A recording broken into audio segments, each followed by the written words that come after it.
بسم اللہ الرحمن الرحیم۔ سوالات کے جوابات کا سلسلہ ان دنوں جاری ہے، اور رات یہ بات ہو رہی تھی کہ بہت اچھا سوال کسی نے دریافت کیا، اور انہوں نے کہا کہ کوئی ایسی چیز جسے ہم لوگ اب کریں اور اللہ تعالیٰ بغیر حساب کے جنت میں بھیج دے۔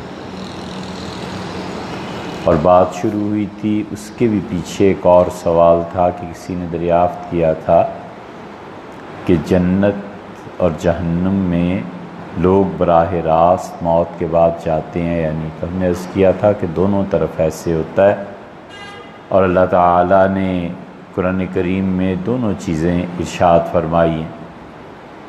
فرعون اور اس کے جو ماننے والے تھے ان کے متعلق بھی فرمایا کہ جوں ہی وہ مرے انہیں فوراً جہنم میں داخل کر دیا گیا۔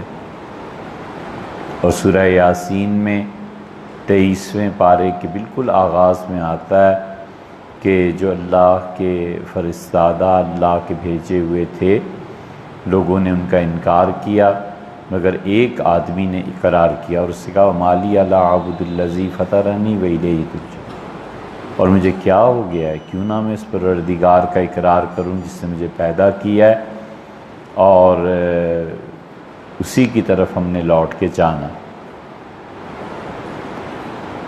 تو لوگوں نے انہیں شہید کر دیا، اور قرآن کہتا ہے قیل ادخل الجنہ، ہم نے کہا ابھی جنت میں چلے جاؤ، جنت میں بھیج دو اسے۔ تو یہ سارے مثالیں ہیں۔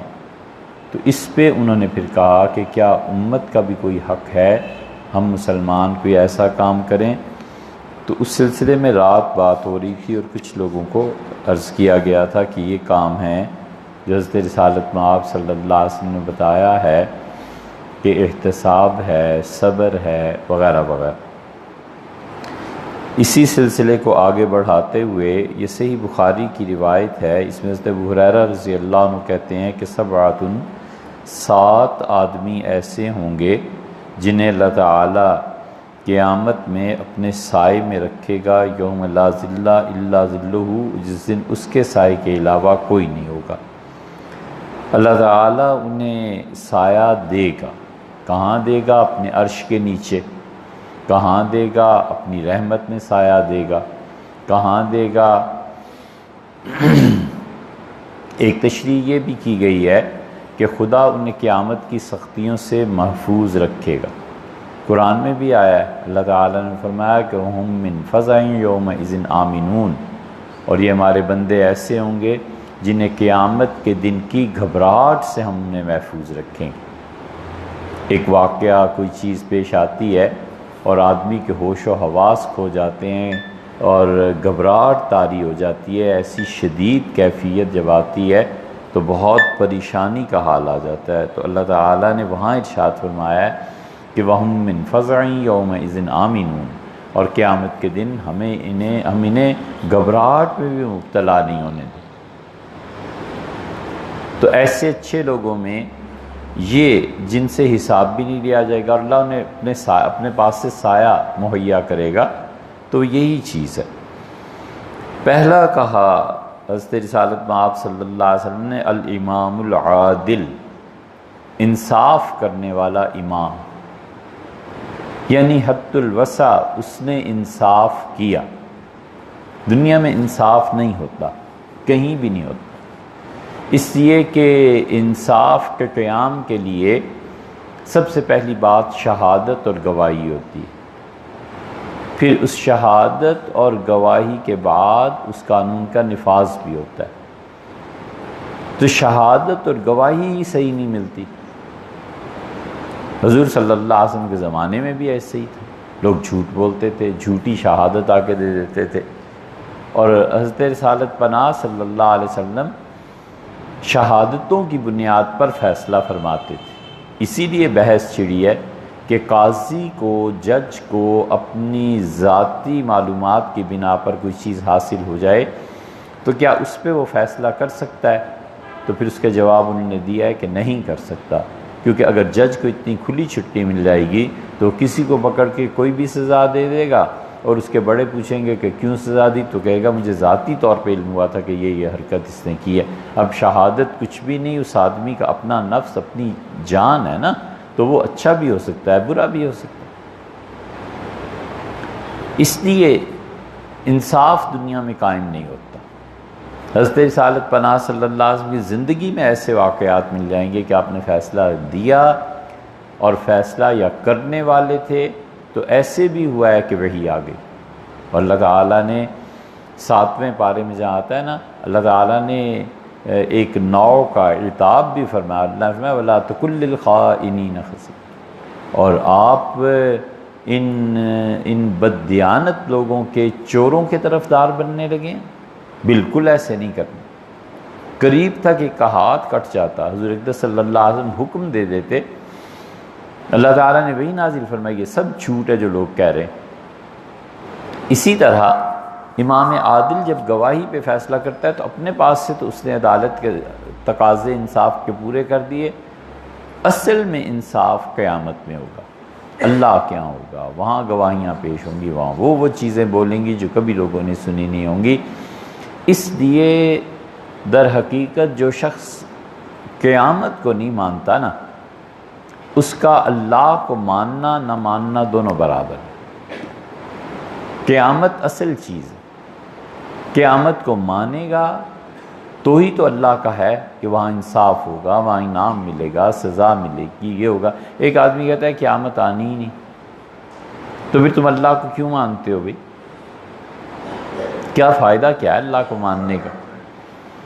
جب انصاف ہی نہیں ہونا، انعامات ہی نہیں ملنے، سزائیں ہی نہیں ملنی، تو اسی لیے خدا بار بار کہتا ہے کہ وہ لوگ وَلِقَائِهِ جو اس سے ملاقات کا انکار کرتے ہیں یہ ہیں اصل۔ اور اسی لیے اللہ نے اس مسئلے پہ 3 مرتبہ قرآن میں قسم کھائی ہے، قُلْ ای وَرَبِّی، کہ یہ اللہ کو اپنے رب ہونے کی قسم ہے لوگوں، قیامت آئی۔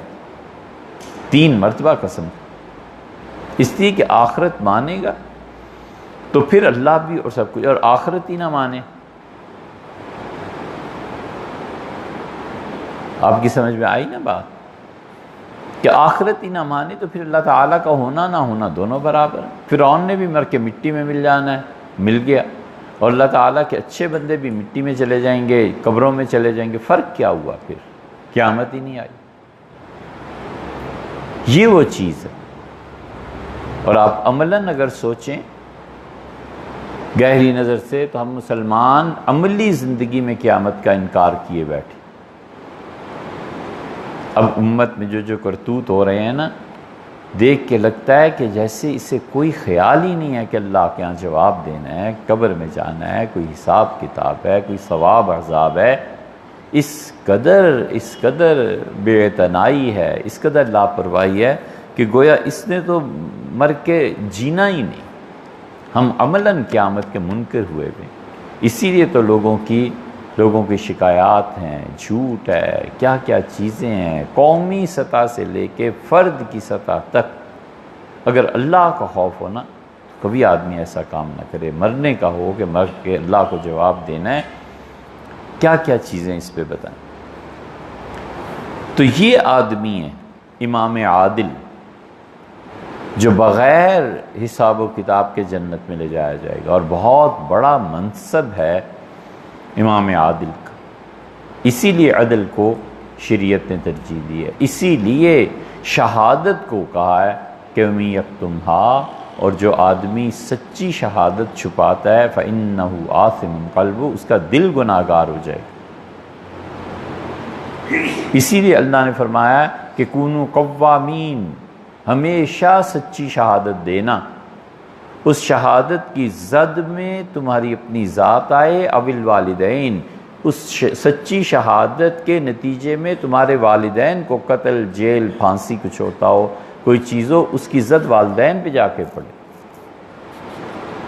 اور دیکھو غریب ہو یا امیر ہو، دونوں کے متعلق شہادت دینی ہے تو بالکل سچی دینی ہے، غریب پہ ترس نہیں کھانا، اور امیر کی دولت سے متاثر نہیں ہونا، عہدے سے متاثر نہیں ہونا، شہادت سچی دو۔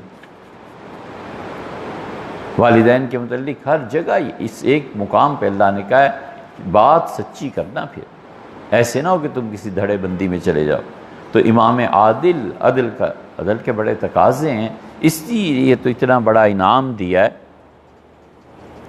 کہ ایسا آدمی بغیر حساب و کتاب کے، وَشَابٌ نَشَأَ فِي عِبَادَةِ رَبِّهِ، اور وہ جوان جس نے اپنی جوانی اللہ کی عبادت میں لگا دی، بہت بڑی چیز ہے، اپنے نفس پہ قابو پایا، اپنے اوقات کو منظم کیا، لغو اور فضول کاموں میں نہیں پڑا۔ جوانی ساری ایسے گزر گئی جیسے بچپن سے بڑھاپے میں چلا گیا، جوانی کی رنگینیاں یہ چیزیں کچھ فائدہ نہیں اٹھایا، اللہ کی عبادت میں مصروف رہا، تلاوت میں، ذکر میں، تعلیم میں، مطالعے میں، ان چیزوں میں جو آدمی مصروف رہا اس کے متعلق فرمایا کہ بغیر حساب و کتاب کے جنت میں چلا جائے۔ بہت شرف ہے کہ آدمی عمر کے اس حصے میں اپنے آپ کو کنٹرول کر لے، غصے پہ اور ان چیزوں پہ قابو پا لے اور اللہ کی عبادت میں لگا رہے، نوافل، حفظ قرآن پاک کا، یہ نہیں تو تعلیم، وہ نہیں تو پھر کوئی اور چیز، جتنی بھی اللہ کی اطاعت کے راستے ہیں ان میں اس نے اپنے پروردگار کو خوش کیا۔ یہ دوسری چیز ہے اور یہ ہر کوئی کر سکتا ہے امت میں، اگرچہ مشکل ہے لیکن مطلب امت میں کیا تو جا سکتا ہے نا۔ وَرَجُلٌ قَلْبُهُ مُعَلَّقٌ فِي الْمَسَاجِدِ، اور وہ شخص جس کا دل مسجدوں سے متعلق رہا۔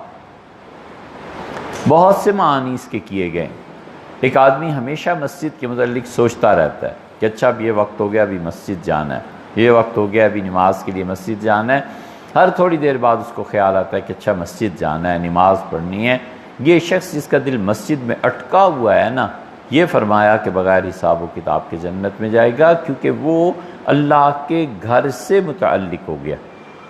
یا پھر اس کا مطلب ایک اور بھی لکھا ہے کہ اسے مساجد کی فکر رہی کہ فلاں مسجد میں یہ چیز کم ہے، فلاں مسجد میں یہ چیز کم ہے، فلاں مسجد میں اس طرح کرنا چاہیے، فلاں جگہ گئے تھے تو یہ ایک چیز اچھی معلوم ہوئی، اس کو ہماری مسجد میں بھی ہونا چاہیے۔ تو جو لوگ مسجدوں کی خدمت کرتے رہتے ہیں نا، وہ مساجد سے متعلق رہتے ہیں، تو اصل میں تو اللہ کے گھر کی خدمت ہے، اللہ کے ساتھ، اس کے گھر کے ساتھ واسطہ اور تعلق ہے۔ جو آدمی خدا سے منسوب جتنی بھی چیزوں کی خدمت کرے گا اللہ اسے اجر دے گا، اصول کی بات۔ کعبۃ اللہ خدا کا سب سے زیادہ عزت والا گھر ہے۔ حضرت رسالت پناہ صلی اللہ علیہ وسلم قیامت میں سب لوگ بغیر لباس کے کھڑے ہوں۔ حضرت عائشہ رضی اللہ عنہ کہتی ہیں میں نے کہا اللہ کے رسول مرد و عورت سب؟ فرمایا ہاں۔ تو ان پہ جو فطری حیاتی کہنے لگی اللہ کے رسول لوگ دیکھیں گے نہیں ایک دوسرے کو؟ آپ فرمایا عائشہ دیکھنے کی فرصت ہی کسے ملے گی، وہ تو اتنا شدید دن ہوگا۔ اور اس سلسلے کی روایات میں ایک جگہ فرمایا کہ سب سے پہلے خدا جس کو بلائے گا اول من کسا ابراہیم علیہ السلام کو بلائے گا اللہ، اور جنت کے کپڑے ان کے سامنے رکھیں گے اور اللہ تعالیٰ فرمائیں گے کہ جو تمہارا جی چاہے ان میں سے آج تم لباس پہن۔ پہلا آدمی سے خدا کی طرف سے لباس انعام میں دیا جائے گا حضرت ابراہیم علیہ السلام۔ اور وجہ دوسری جگہ رسول اللہ صلی اللہ علیہ وسلم فرمایا پہلا آدمی ہے جس نے خدا کے گھر کو غلاف پہنایا۔ پہلے بیت اللہ کو اوپر غلاف نہیں ڈالتے تھے، چادر نہیں ڈالتے تھے، لیکن عزت احترام اس کی وجہ سے، اور اس امت میں پہلے آدمی حضرت عثمان رضی اللہ عنہ تھے۔ حضور اقدس صلی اللہ علیہ وسلم کے انتقال کے بعد ممبر پر بیٹھنے کا مسئلہ آیا کہ حضرت صلی اللہ علیہ وسلم کہاں بیٹھتے تھے، تو دوسرے درجے پہ بیٹھتے تھے۔ سیدنا ابوبکر رضی اللہ عنہ نے حضور صلی اللہ علیہ وسلم کی پاؤں کی جگہ، بعض روایات میں آتا ہے اس سے اوپر چلے گئے، بعض میں آتا ہے کہ نیچے آ گئے، پھر سیدنا عمر رضی اللہ عنہ بیٹھتے رہے۔ ایک دن کسی آدمی کو دیکھ لیا حضرت عثمان رضی اللہ عنہ کے ممبر پہ اس جگہ پہ بیٹھا ہے جہاں رسول اللہ صلی اللہ علیہ وسلم تشریف فرما ہوتے تھے، تو خلفائے راشدین ادب کی وجہ سے اس پہ نہیں بیٹھتے تھے۔ عثمان رضی اللہ عنہ کیا اس پہ کپڑا ڈال دو تاکہ کوئی نہ بیٹھے، عزت اور احترام کے لیے کپڑا ڈال دو تاکہ اس کی کوئی بے حرمتی نہ کرے۔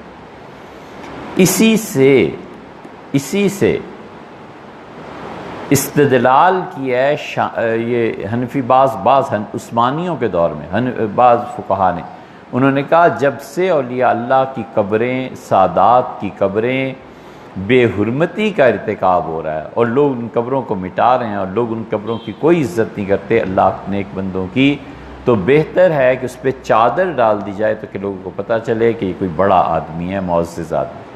یہ الگ بحث ہے کہ اس دلیل میں کتنی قوت اور جان ہے، کچھ نے مانا ہے کچھ نے نہیں مانا، لیکن یہ جو چادر پوشی ہوتی ہے نا اس کی اصل وہاں سے، یہ اس لیے عرض کر رہے ہیں کہ ہمیں اپنے مخالفین جو بھی ہو سوچنا چاہیے کہ آخر اس کے پاس کوئی دلیل ہے یا نہیں۔ اگر اس کے پاس کوئی دلیل ہے اور دلیل میں قوت ہے، جان ہے، تو مان لینا چاہیے۔ یہ جو مسلمان جتنے اختلافات میں پڑے ہوئے ہیں نا، وہ کبھی نہیں سوچتے کہ ہمارے مخالف کے پاس آخر دلیل کوئی تو ہوگی نا، کیسے یہ چیز شروع ہو گئی تھی۔ اس امت میں پہلے آدمی ہیں حضرت عثمان رضی اللہ عنہ، جنہوں نے حضور صلی اللہ علیہ وسلم کے جائے نشست پہ چادر پردہ کا یہاں کوئی نہیں بیٹھے گا۔ اسی وجہ سے رسول اللہ صلی اللہ علیہ وسلم کی قبر مبارک جو ہے نا اس کی چاروں طرف پردہ اب بھی لگا ہوا ہے۔ غالباً شاہ فیصل نے آخری مرتبہ اس پہ پردہ ڈلوایا تھا۔ غور کریں نا تو جالیوں کے اندر رسول اللہ صلی اللہ علیہ وسلم کے لیے جو گویا چار دیواری بنا دی گئی، اس پر پردہ پڑا ہوا ہے۔ تو مسجدوں میں اس کا دل اٹکا رہتا ہے۔ ابراہیم علیہ السلام نے مسجد کی خدمت کی، اللہ تعالیٰ نے ان کی قیامت میں ان کو اللہ لباس پہنائے گا۔ بہت سے لوگ مساجد میں آنا جانا، اس کے ایک مطلب یہ بھی ہے کہ اسے مسجد سے تعلق رہتا ہے، دل متعلق رہتا ہے کہ کہیں بھی گئے مسجد دیکھی 2 نفل پڑھ لی۔ یہ کرنا چاہیے کہ کہیں بھی آدمی جائے، یہ جو رسم ہے نا اس کو ختم کرنا چاہیے کہ مسجد شاہ فیصل ماسک گئے ہیں، بادشاہی مسجد گئے ہیں، سیر کرنے گئے ہیں، جب بھی آدمی جائے سیر ہی کرنی ہے، بچوں کو ہی دکھانا ہے، 2 نفل پڑھ لینے چاہیے تاکہ وہ اللہ کے ہاں عبادت میں شمار۔ سیر کرنا، زمین میں سیاحت کرنا، اگرچہ یہ خود عبادت ہے لیکن نیت صحیح ہو نا۔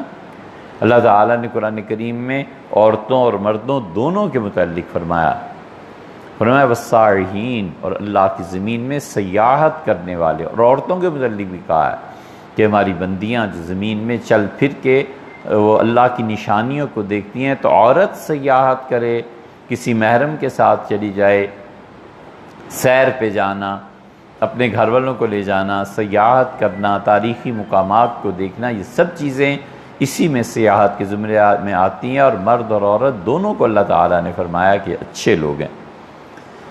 پھر چوتھا آدمی کہا کہ رجلان تحابا فی اللہ، وہ 2 آدمی جو اللہ ہی کی محبت میں آپس میں ملتے ہیں اور وہ جدا بھی ہوتے ہیں تو اللہ کی محبت کی خاطر، یعنی ان کی دوستی کی وجہ اللہ کا دین ہے، ان کے اکٹھے ہونے کی وجہ اللہ کی محبت ہے، ان کے الگ الگ ہو جانے کی وجہ اللہ کی محبت ہے، وہ صرف اللہ کے لیے ملتے ہیں۔ جب اللہ کے لیے ملتا ہے تو پھر اس میں اخلاص ہوتا ہے، کوئی پیسے نہیں بننے، کوئی عہدہ نہیں ملنا، صرف اللہ کے لیے محبت ہے، اس کی قدر کی گئی کہ اللہ کی محبت کے لیے لوگ آپس میں ملیں، تو فرمایا ایسے لوگ بے حساب جنت میں جائیں گے۔ ایک جگہ ہے رسول اللہ صلی اللہ علیہ وسلم نے فرمایا قیامت کا حساب شروع ہونے سے پہلے اللہ انہیں نور کے ٹیلوں پہ بٹھا دے گا، یعنی جیسے ٹیلا ہوتا ہے مٹی کا، تو فرمایا نور کا ٹیلا، نور کے ٹیلے بنائے جائیں گے اور ان لوگوں کو اس پہ بٹھایا جائے گا، اس لیے کہ یہ لوگ اللہ کے لیے آپس میں ایک دوسرے سے محبت کرتے تھے۔ 5واں فرمایا کہ رجل، اور ایسا آدمی طلبت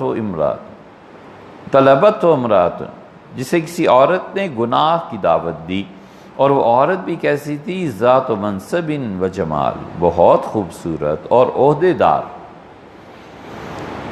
عہدہ تھا، منصب تھا۔ یہ بھی مراد ہو سکتی ہے کہ ڈائریکٹ اس کا کوئی عہدہ تھا، اور یہ بھی مراد ہو سکتی ہے کہ اس کا شوہر، اس کا بھائی، کوئی اور بڑا عزیز بڑے عہدے پر فائز تھا تو اس کا حکم چلتا تھا، اور خوبصورتی بھی تھی، اور اس نے جب اسے گناہ کے لیے بلایا تو اپنی حیا اور شرم یا پھر اللہ کی خوف کی وجہ سے اس سے کہا کہ اخاف اللہ، میں اللہ سے ڈرتا ہوں، مجھے خدا سے ڈر لگتا ہے کہ اس معاملے میں پکڑ نہ ہو جائے۔ فرمایا جس کو یہ دعوت ملی اور اس نے ٹھکرا دی وہ بھی بغیر حساب و کتاب کے جنت میں جائے گا۔ ورجل، اور چھٹا آدمی فرمایا تصدق اخفا، اتنی خاموشی سے اللہ کی راہ میں خرچ کرتا ہے کہ دائیں ہاتھ سے خرچ کرے اور بائیں کو اس کی خبر نہ ہو۔ فرمایا یہ آدمی بغیر حساب و کتاب کے جنت میں چلا جائے۔ اس خرچ کرنے میں دو چیزیں اصل ہیں، خرچ کرنے میں دو چیزیں اصل ہیں، ایک تو چھپ کے خرچ کرے اور دوسرے جھک کے خرچ کرے۔ چھپ کے خرچ کرنے کا مطلب ہے کوئی تشہیر نہیں، کسی کو پتہ نہیں، بالکل خاموشی سے۔ یہ بڑے بڑے اللہ کے بندے وفات کے وقت دیکھا گیا کہ کمر پہ نشان ہے، زین العابدین رحمۃ اللہ علیہ، سید الساجدین، پتہ چلا مدینہ منورہ میں 200 گھرانے ایسے تھے جو ان کی امداد پر پلتے تھے۔ تو امام باقر رحمۃ اللہ علیہ نے کہا ہم نے والد کی کمر پہ نشان دیکھے، جب انہیں غسل دیا وفات کا تو معلوم ہوا کہ کبھی کبھی کوئی نہیں ملتا تھا تو بوری اٹھا کے، کوئی وزنی چیز اٹھا کے بیوہ عورتوں کے گھر خود پہنچا دیا کرتے۔ یہ وہ چیز، اسی لیے رسول اللہ صلی اللہ علیہ وسلم نے فرمایا، عرض کیا گیا کہ اللہ کے رسول سب سے بہتر خرچ کرنے والا کیا ہے؟ تو آپ نے کہا جس کی بیٹی یا بہن گھر واپس آ جائے اجڑ کے، اس پہ خرچ کرنا یہ سب سے اچھا خرچ۔ اور اسی طرح ابو داؤد وغیرہ کی روایات میں آتا ہے، آپ نے کہا جو شخص روزہ رکھے ہمیشہ نفل دن میں اور رات کو عبادت کرتا رہے، اس کا ثواب کم ہے بنسبت اس شخص کے جو بیوہ عورتوں کی مدد کے لیے دوڑ دھوپ کرتا رہے، چیزیں لا کے دیتا رہے، ان کے لیے پیسے جمع کرتا رہے، ان کا خیال رکھے۔ فرمایا بیوہ عورتوں کی خدمت کرو، یہ ان نفلی روزوں اور نفلی عبادت سے افضل چیز، بڑا اجر اللہ نے اس میں رکھا ہے کہ خرچ کرے اور چھپ کے، کسی کو نہیں پتا کیا خرچ کیا ہے، کیا نہیں کیا، کہاں سے کتنا، کس کو کچھ نہیں۔ اور دوسرے جھک کے خرچ کرے۔ جھک کے خرچ کرنے کا مطلب یہ ہے کہ دل میں یہ جذبہ ہونا چاہیے دینے سے پہلے کہ پتہ نہیں لیں گے کہ نہیں لیں گے، قبول کریں گے کہ نہیں کریں گے، اور جب دے تو ہونا چاہیے دل میں یہ جذبہ کہ آپ کا احسان ہے، آپ قبول کر لیں، آپ کی مہربانی آپ رکھ لیں۔ جب آدمی اس درجے پر پہنچتا ہے نا تو پھر حقیقت میں وہ خرچ کرتا ہے۔ وہ ہزار کہیں میری ضرورت ہے، وہ کہتا ہے نہیں میری ضرورت ہے، مجھے ضرورت ہے کہ آپ قبول کر لیں۔ بالکل قطعاً ذرہ برابر اس میں دو چیزیں نہیں ہونی چاہیے جن کا ذکر اللہ نے کہا لا تبطلوا صدقاتکم بالمن والاذی، اور لوگوں اپنی نیکیوں کو ضائع نہ کر دینا، اس خرچ کرنے کو ضائع نہ کر دینا، بالمن والاذی، دو چیزوں سے، ایک تو جتلانا نہیں ہے، وہی ہو نا اتنا خرچ کیا تھا، تمہارے باپ کو بھی میں نہیں پالا تھا، ولیعذ باللہ، اس قسم پہ جرم، احسان جتلانا، فرمایا یہ نہیں کرنا۔ اور دوسرے جب تم خرچ کر رہے ہو تو خرچ کی بنیاد پہ اسے تکلیف نہیں دینی، کسی مصیبت میں نہ مبتلا کر دینا کہ میری طرف سے گواہی دے آؤ، جاؤ جھوٹ بول آؤ، کیوں؟ اس لیے کہ میں پیسہ خرچ کر رہا ہوں تم پہ، تو اسے تکلیف دینی ہے۔ دو چیزوں سے اللہ نے منع کیا، آپ نے فرمایا ایسے نہ ہو کہ قیامت میں یہ سب کچھ گنوایا ہوا، دنیا میں دولت سے محرومی اور آخرت میں ثواب سے محرومی، یہ 6 ہو گئے۔ 7واں حضرت رسالت پناہ صلی اللہ علیہ وسلم نے فرمایا رجل ذکر اللہ، وہ آدمی جس نے اللہ کو یاد کیا، خالیاً، کوئی اس کے ساتھ نہیں تھا تنہائی میں، ففاضت عیناہ، اور اس کے آنسو بہہ پڑے۔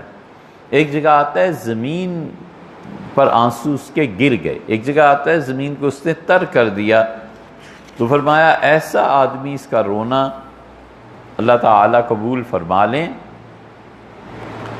تو بغیر حساب و کتاب کے چلا جائے۔ اللہ کا خوف کس وجہ سے؟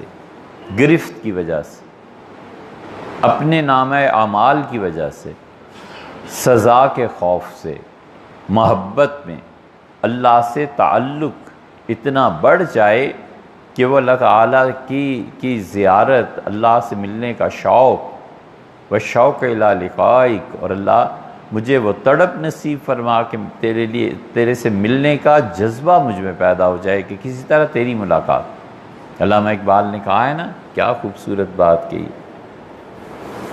کبھی اے حقیقت منتظر نظر آ لباس مجاز، کہ ہزاروں سجدے تڑپ رہے ہیں میری جبین نیاز۔ تو کہ نظر تو آنا، ہزاروں سجدے چھپے ہوئے ہیں میری پیشانی میں ہزار بار سجدہ کروں تو کہیں مل تو صحیح، نظر تو آ۔ یہ وہ چیز، تو اس محبت میں جو آنسو گرتے ہیں، اس تعلق میں جو آنسو گرتے ہیں، اس طرح کی چیزوں میں، تو اس کا فرمایا کہ دیکھو یہ آدمی ہے جس کو اللہ تعالیٰ بغیر حساب کے جنت میں داخل کر دیں گے۔ پھر حافظ ابن حجر رحمۃ اللہ نے جس کی تشریح کی ہے نا، یہ حافظ صاحب رحمۃ اللہ علیہ بہت بڑے بخاری کے شارح ہیں، شاید ان سے بڑا شارح بخاری کا بھی تک کوئی نہیں، شاید 25-27 سال میں اس کتاب کو لکھا ہے، زندگی بتا دی، اور جب یہ کہہ دیں کہ یہ حدیث نہیں ملی تو ہمیں تو پھر ہو جاتا ہے کہ یار یہ اب نہیں ملنے کی، بڑی مشکل ہے۔ حافظ ابن حجر رحمۃ اللہ علیہ قاہرہ میں تھے، اور اتنے بڑے آدمی تھے کہ شدید گرمی جون جولائی میں ان کا انتقال ہوا، اور حافظ صاحب رحمۃ اللہ علیہ کا جنازہ اٹھایا گیا تو لوگ جگہ جگہ کھڑے تھے، ہمارے ہاں بھی ہوتا ہے، وہاں بھی پانی کی بالٹیاں لیے، گلاس لیے کہ جنازے والوں کو پانی پلایا جائے، لیکن اللہ کی شان ہے کہ حافظ صاحب کا جنازہ اٹھا اور اس پہ بارش برسنا شروع ہوئی، صرف جنازے پہ اور ساتھ جانے والوں پہ، اور قبر تک پہنچتے ہوئے بھی، اور قبر میں تدفین ہو گئی تو بھی ہلکی ہلکی فوار پڑتی رہی۔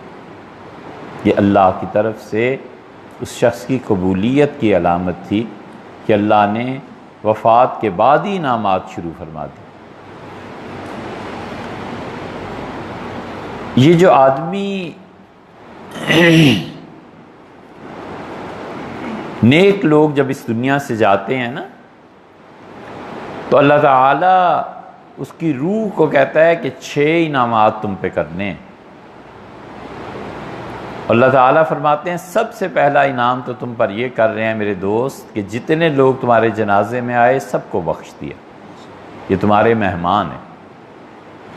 اس لیے ہم لوگ جو جنازے نہیں نہ پڑھتے، پڑھنے چاہیے، کوشش کر کے جنازے میں جانا چاہیے، کیا پتہ یار کون اللہ کا مہمان ہے، اور بظاہر ہم نے اس کا جنازہ پڑھا ہے لیکن حقیقت میں ہماری معافی ہو گئی، یہ اس کا احسان ہو گیا۔ 6 میں سے پہلا احسان فرمایا، اللہ اس سے کہتا ہے کہ یہ تمہارے مہمان آئے نا، سب کو بخش دیا، سب کو معافی دے دی۔ اسی لیے صحابہ کرام رضی اللہ عنہ جنازے میں بہت زیادہ کوشش کرتے تھے جانے۔ سیدنا عمر رضی اللہ عنہ کا جنازہ ہوا اور عبداللہ ابن مسعود رضی اللہ عنہ نہیں پہنچ پائے، تو جب وہ آخر پہ میت کے لیے دعا کرتے ہیں نا، ہاتھ اٹھا کے قبر پہ کھڑے ہو کے، ساری امت اس بات کی قائل۔ اہل حدیث حضرات میں دونوں طبقے ہیں، وہ کہتے ہیں ہاتھ اٹھانے چاہیے قبر پہ، بعض کہتے ہیں نہیں اٹھانے چاہیے۔ حنفی اور سارے قائل ہیں اس بات کے کہ قبر پہ ہاتھ اٹھا کر جو آخری دعا مانگنی ہے یہ بہت اہم ہے۔ 2 مسئلے اس پہ آ گئی ہے بات، تو آپ سے عرض کریں۔ ایک تو یہ دعا جو آخر پہ ہوتی ہے، ایک رکوع ادھر پڑھا، ایک رکوع ادھر پڑھا، سر اور پاؤں کی طرف، اس کے بعد جو دعا ہوتی ہے نا، عبداللہ ابن مسعود رضی اللہ عنہ نے آواز دی دور سے اور ان کا تم نے مجھے جنازے سے تو محروم کر دیا، اس دعا سے محروم نہ کرنا۔ یہ بڑی میت کی ڈھارس اور میت کا سہارا ہوتی ہے۔ اور دوسرے، جتنا میت سے قریب کا تعلق ہو اتنے ان لوگوں کو چاہیے جتنا قریب کا تعلق ہے اس کا حق سب سے زیادہ بنتا ہے کہ قبر پہ بیٹھے اور بیٹھ کے اللہ کو یاد کرے۔ والد کی تدفین ہوئی، والدہ کو دفن کیا، بہن بھائی کو کسی کو، اور 2 منٹ نہیں لگائے اور چل پڑے، یہ نہیں، بیٹھنا چاہیے، تلاوت کرے۔ نہیں تلاوت ہو سکتی، سبحان اللہ الحمدللہ یہ بھی نہیں پڑھا جا سکتا، اللہ سے دعا کرتا رہے کہ اللہ میرا یہ تعلق ہے، آپ اس کو معاف کریں، یہ کریں، یہ کریں۔ اصل کیا ہے؟ اصل یہ ہے کہ حضور صلی اللہ علیہ وسلم نے فرمایا کہ جب تم اپنی میت کو دفن کرو تو اس کے لیے دعا مانگا کرو، اور الآن یسأل، اب اس سے سوال ہو رہے ہیں، تمہارے بیٹھنے سے اس کو سہارا ملے گی۔ کتنی دیر بیٹھے؟ عبداللہ بن عمر بن العاص رضی اللہ عنہ نے کہا کہ ہم بیٹھتے تھے قبروں پہ تدفین کے بعد جتنی دیر میں ایک اونٹ کو ذبح کر کے اس کا گوشت کاٹا جا سکے۔ پھر اس کی تحقیق ہوئی تو پتہ چلا کہ عصر اور مغرب کے درمیان جتنا فاصلہ ہوتا ہے، صحابہ کرام رضی اللہ عنہ کہتے ہیں ہم عصر کے بعد اونٹ ذبح کر دیتے تھے، مغرب تک فارغ ہو جاتے تھے۔ تو یہ گھنٹہ، 1.5 گھنٹہ، 2 گھنٹے یہی ہوا نا وقت، تو جس کے ساتھ ساری زندگی محبت اور تعلق رہا ہے، 2 گھنٹے اس کو دے دیے تو کیا تیر مارا۔ اتنا ہمیشہ جتنا تعلق جس کا زیادہ ہوتا ہے اسے چاہیے 1.5-2 گھنٹے بیٹھے، قرآن پاک پڑھے، تلاوت کچھ بھی کرے، اس میت کو سہارا ملتا ہے۔ حضور صلی اللہ علیہ وسلم فرماتے تھے بیٹھو۔ حافظ ابن حجر رحمۃ اللہ علیہ کے انتقال ہوا تو 20 دن تک ان کی قبر خالی نہیں ہوئی۔ ایک گروہ آتا تھا، دوسرا جاتا تھا، ایک بیٹھتا تھا، دوسرا اٹھتا تھا۔ امام احمد ابن حنبل رحمۃ اللہ علیہ کی قبر تو 40 دن سے بھی زیادہ لوگ آتے اور جاتے رہے، مسلمانوں میں عام رواج تھا۔ اب ختم ہو گیا، اب کوئی بیٹھتے ہی نہیں، تو اس لیے اس کو زندہ کرنا چاہیے، قیام بیٹھنا چاہیے، وہاں بیٹھ کے پڑھنا چاہیے تاکہ یہ سنت مسلمانوں میں دوبارہ لوٹے اور لوگ اس پر عمل کریں۔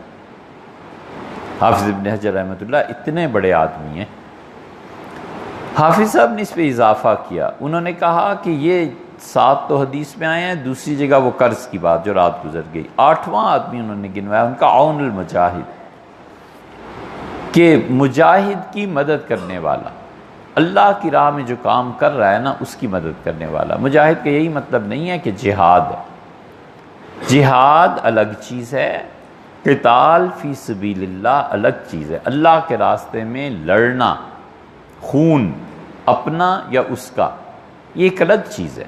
ایک ہے مجاہدہ، جہاد، اس کا مطلب یہ ہے کہ اللہ کی راہ میں جتنے بھی لوگ کوشش کر رہے ہیں نا ان کی مدد کرنا، ان کی مدد کرنے والا جنت میں بغیر حساب چندہ دیتا ہے، مدد کرتا ہے نا، کہتا ہے میری طرف سے یہ رکھ لیں، یہ کام آ جائے گا۔ یہ لوگ ہیں جو اللہ کے ہاں پہنچ کے بغیر حساب کے جنت میں چلے جائیں گے۔ خیال کرتا ہے کہ بچے کیا کر رہے ہیں، مدرسے میں کیا ہو رہا ہے، میں کسی وقت آ جاؤں، میں بچوں کو دیکھ لیا کروں، یہ کر لوں، یہ اللہ کی راہ میں مدد کرنا ہے۔ فوج ہے، جنگ کا زمانہ آ گیا ہے، فوج کے لیے خوراک مہیا کر دینا، ان کے ساتھ تعاون کرنا، یہ اللہ کی راہ ہے۔ اسی طرح اللہ حاضر کا جتنے بھی دین کے کام ہیں، کسی نے کتاب لکھ دی اس کو چھپوا دینا، اللہ کے دین کے پھیلانے کے لیے نکل جانا، کافروں کو دعوت دینا، یہ سب چیزیں ایسی ہیں کہ اللہ کی راہ میں یہ محنت ہے، اور جو شخص یہ کرے گا وہ فرمایا انہوں نے کہ وہاں حدیث آئی ہے کہ وہ بھی بغیر حساب کے جنت میں جائے گا۔ پھر حافظ ابن حجر رحمۃ اللہ اس پہ اضافہ کیا کہ امت تاجر الصدوق فرواہ البغوی فی شرح السنہ، شرح السنہ میں بغوی رحمۃ اللہ علیہ نے اس کا ذکر کیا ہے۔ بغوی رحمۃ اللہ علیہ کی قبر ہمیں معلوم نہیں تھی، آخری مرتبہ جب ترکی گئے تو وہاں ایک جگہ صدر الدین قونوی اور ان لوگوں کے مزارات ہیں، تو فاتحہ کے لیے گئے تو وہاں دیکھا تو بغوی رحمۃ اللہ علیہ کی قبر کی تھی۔ وہ تاجر جو تجارت میں سچا ہے،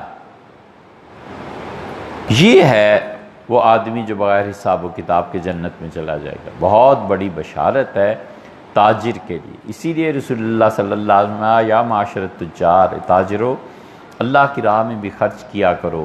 یہ جو تم جھوٹی قسمیں اٹھاتے رہتے ہو نا اور باتیں کرتے رہتے ہو، اس میں کبھی جھوٹ بھی شامل ہو جاتا ہے. فرمایا یہ تمہارا خرچ کرنا کفارہ بن جائے. امام عادل اور صحیح تجارت کرنے والا دونوں بغیر حساب و کتاب کے جنت میں. یعنی کہاں امامت کا درجہ اور کہاں تاجر عام مسلمان.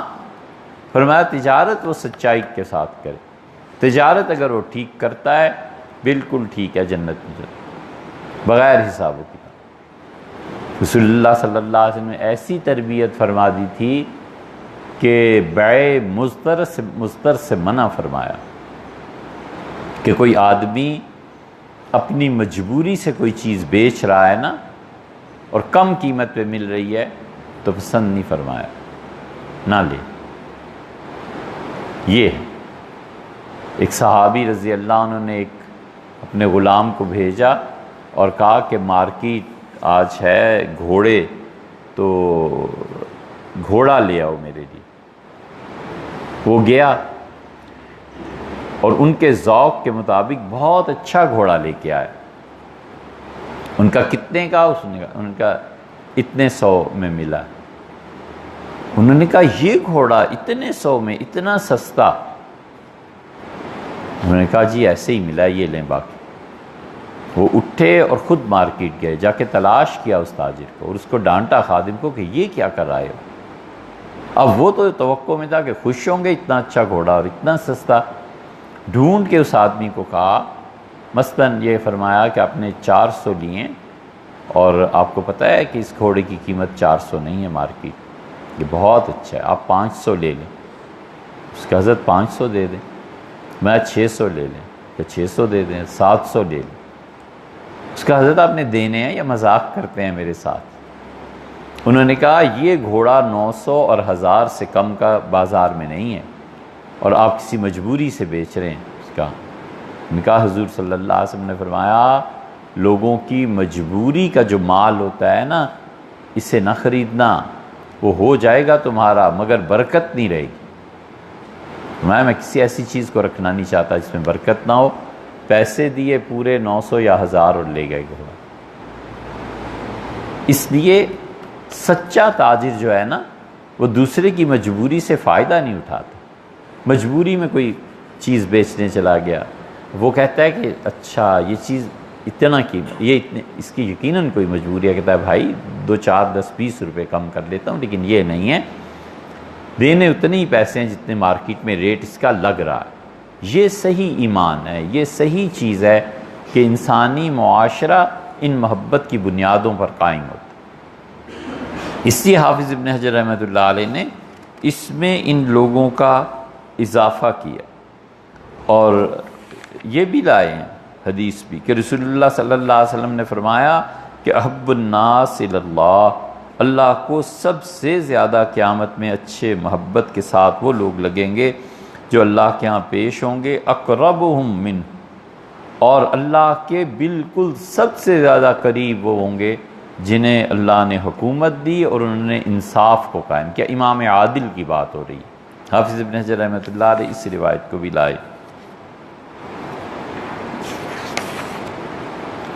یہ ہے جی اس سوال کا جواب. بڑا اچھا سوال انہوں نے کیا کہ ہم کون سے اعمال کریں کہ بغیر حساب و کتاب کے جنت میں چلے جائیں. اور ایک بات اور بھی ہے، اللہ کرے کسی کو توفیق ملے، ہم مصر گئے قاہرہ، تو قاہرہ بہت چیزیں دیکھنے کی ہیں. حافظ ابن حجر رحمۃ اللہ علیہ کی قبر پہ فاتحہ پڑھنے کو گئے.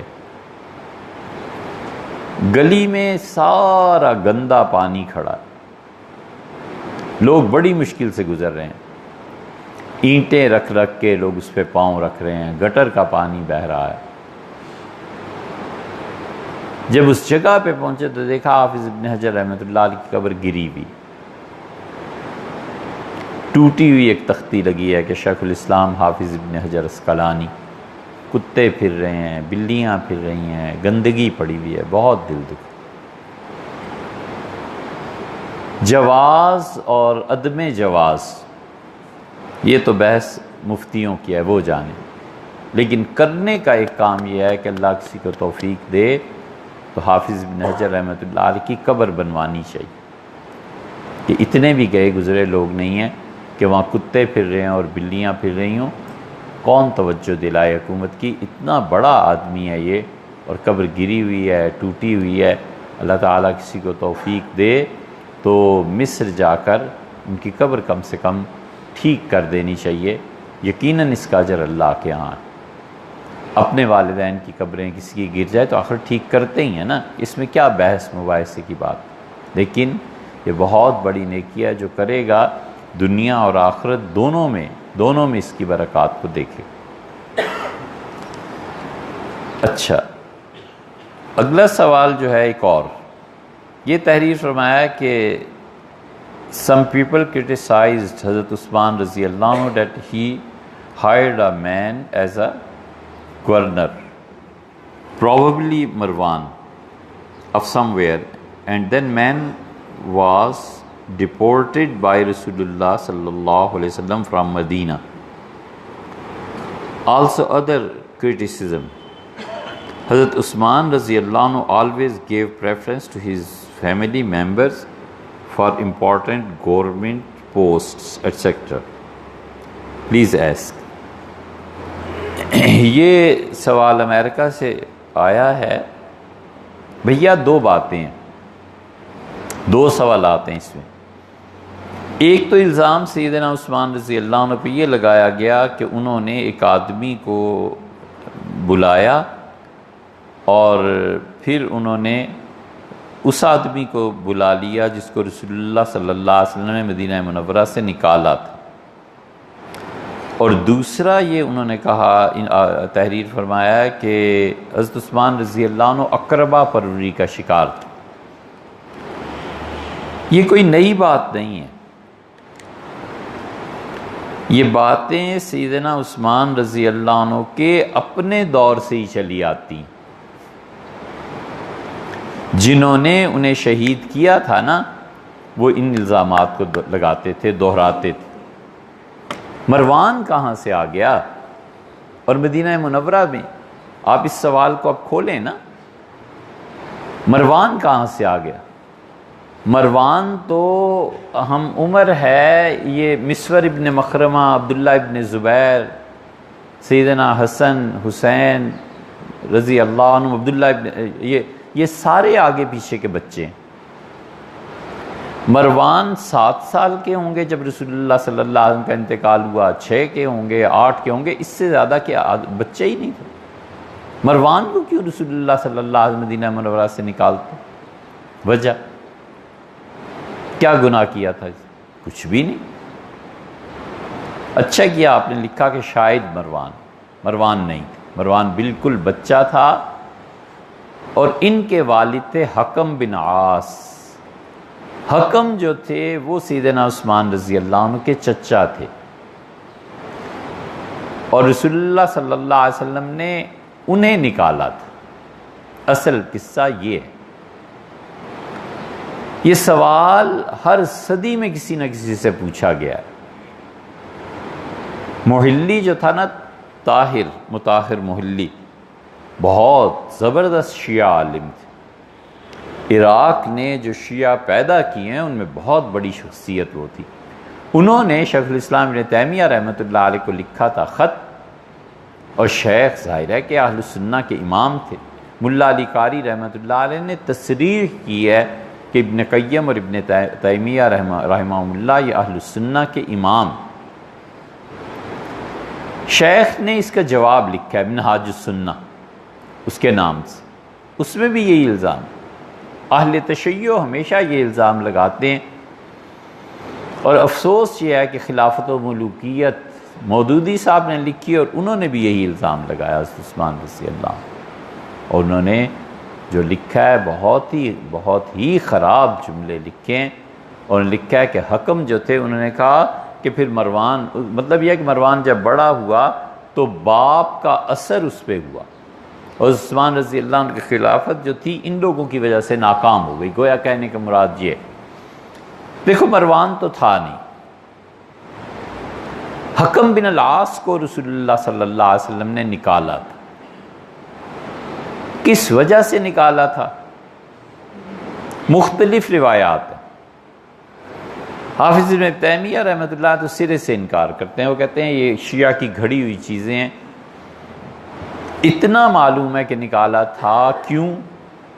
ایک الزام یہ ہے کہ رسول اللہ صلی اللہ علیہ وسلم کی نقلیں اتارتا تھا، ایک الزام یہ ہے کہ رسول اللہ صلی اللہ علیہ وسلم گھر تشریف فرما تھے تو اس نے درز سے جھانکنے کی کوشش کی، ایک الزام یہ ہے کہ حضور صلی اللہ علیہ وسلم کے متعلق بعض جملے کہہ دیے۔ اس پہ مورخین مختلف ہیں، کوئی کچھ کہتا ہے، کوئی کچھ کہتا ہے، کوئی بالکل نہیں مانتا۔ اس سے ہٹ کے اصل بات یہ ہے کہ رسول اللہ صلی اللہ علیہ وسلم نے انہیں جو نکالا تھا تو کہاں بھیجا تھا، اور یہ مسلمان ہوئے ہیں فتح مکہ کے موقع پہ۔ حضرت عثمان رضی اللہ عنہ کے چچا فتح مکہ کے موقع پر مسلمان ہوئے ہیں۔ فتح مکہ میں جو مسلمان ہوئے ہیں وہ تو مدینہ منورہ گئے ہی نہیں۔ یہ بڑی اہم بات ہے، یہ نقطہ ہمارے شیخ ابن تیمیہ رحمۃ اللہ علیہ کو سوجا ہے اور کمال کی بات کی۔ انہوں نے کہا جو فتح مکہ میں مسلمان ہوئے ہیں وہ تو ادھر گئے ہی نہیں مدینہ منورہ، انہیں نکالا مکہ سے اور طائف بھیج دیا۔